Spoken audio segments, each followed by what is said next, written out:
Yes, people, how's it going? Welcome back to Lily White Lane. Hope you're doing good, hope you're keeping safe and well, and hope you're having a smashing Monday and a smashing deadline day, as it is deadline day. Now, look, I love deadline day. I absolutely love it. I think it's so intriguing and interesting for every football fan.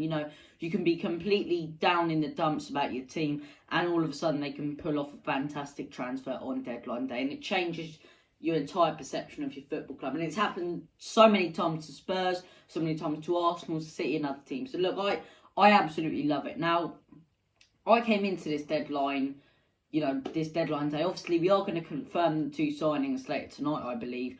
Obviously, they're done deals. Here we go for Rich Romano has said the three magic words. That means, obviously, they've been completed. And we've seen them, seen Kulusevski and Bentancur fly to North London as well. So obviously they're done, and obviously they'll be announced later tonight, which makes me think Spurs aren't going to do any business when it comes to the buy-in front and the incomings. I think we've been clever with this. Now, it's so frustrating as a fan because we could go for other people and we could go for someone else. But I think the plan of the club all along was to, get the deal done yesterday. Don't confirm it yesterday. Confirm it on deadline day. Keep the fans happy. Because if you confirm it, yesterday and then don't today, fans are going to be frustrated, and rightly so. Now, it's such a frustrating move and such a prick move from Enoch, but it's a clever one. And look, obviously they'll, get announced later tonight. But two other deals that have been announced. Well, one of these has been announced. Fabrizio Romano has said, here we go. A couple of outgoings. Now, I thought, okay, we want to ship some of the deadwood out. If we're bringing in two players, we do ideally want to get two players at the club. Who comes to mind? Tanguy and Ndombele, Dele. But I thought to myself, we'll probably only get one player out, Lascelles and Brian Hill on loan. Nope, we have gotten both Dele Alli and Tanguy and Ndombele out of the club in the perfect deals for both players, I believe. Dele Alli to Everton, here we go. I believe it's a permanent deal. 10 million after he plays 20 games, and obviously a lot of bonuses. So it won't just be 10 million, it'll be about 25 to 30 million, according to Fabrizio Romano and Gianluca Di Marzio. Now, look, Dele Alli to Everton, for me, this is the spot on deal. I didn't really want him on a loan deal to someone else because I just don't think he'll gel at Tottenham Hotspur, really, and I just don't think it'll work for him, right? And I think, this deal, a permanent deal for Dele Alli as well, is spot on. And I wish him all the best. Hopefully he can go on and succeed at Everton. It's one of those, he's going to succeed at Everton. It's like Coutinho coming to Villarreal, someone who's down in the dumps. He's going to turn back into that 2017 player when he plays under bloody Frank Lampard. It's so frustrating because that's going to happen. But I wanted him completely out the club, and I think this is a spot on deal. Now, the other one, Tanguy Ndombele, has been confirmed by Lyon today that he has gone on a loan deal for a year, I believe, or till the end of the season. I'm not entirely sure. But as I say, confirmed by Lyon, and they are paying a majority of his wages.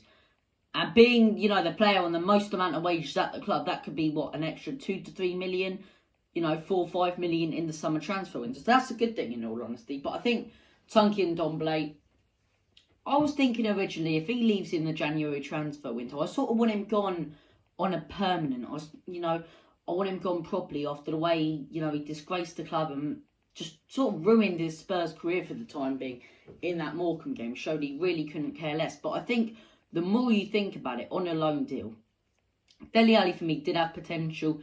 He'd never succeed at Spurs again. I just can't see a world where he does succeed, and that's why I think the permanent deal is spot on for him. But with Tanguy Ndombele, I think a loan could really work. He could go to France, in a league where he does play his best, obviously where we signed him from, going to Lyon. I think that's a fantastic deal for him. Can start picking up wins, getting game time. Because that's one thing he didn't get, I suppose. I know we tend to have a go at him, but he didn't get consistent game time. And I think he's going to get that over there. He could either come back to us, a completely different player, or come back to us even worse or the same. But I do think one thing, French football will add a different dynamic to his game. And I think this is a really, really good loan deal. Ideally, you'd want him loaned to a Premier League team. So, same situation with Brian Hill. We know Brian Hill can do it in Spain. We know Tanguy Ndombele can do it in France. Yeah, I think if they were loaned out to people like the Villas, the Evertons of this world, they get a little bit more Premier League experience and be able to adapt to this league more, getting constant game time. And look, I think this can be a good deal. And I think, Obviously, there's 65 million involved. I highly doubt they're going to pay that for a player who's been struggling, unless he, turns his whole career around. And that could happen, though. He could turn his whole career around. They could buy him for 65 million. If not, he comes back to us. It's a win-win situation for me. It's a win-win situation. We don't have him until end of the season. And look, 2 outgoings, 2 incomings. Brian Hill, obviously, has gone out on loan.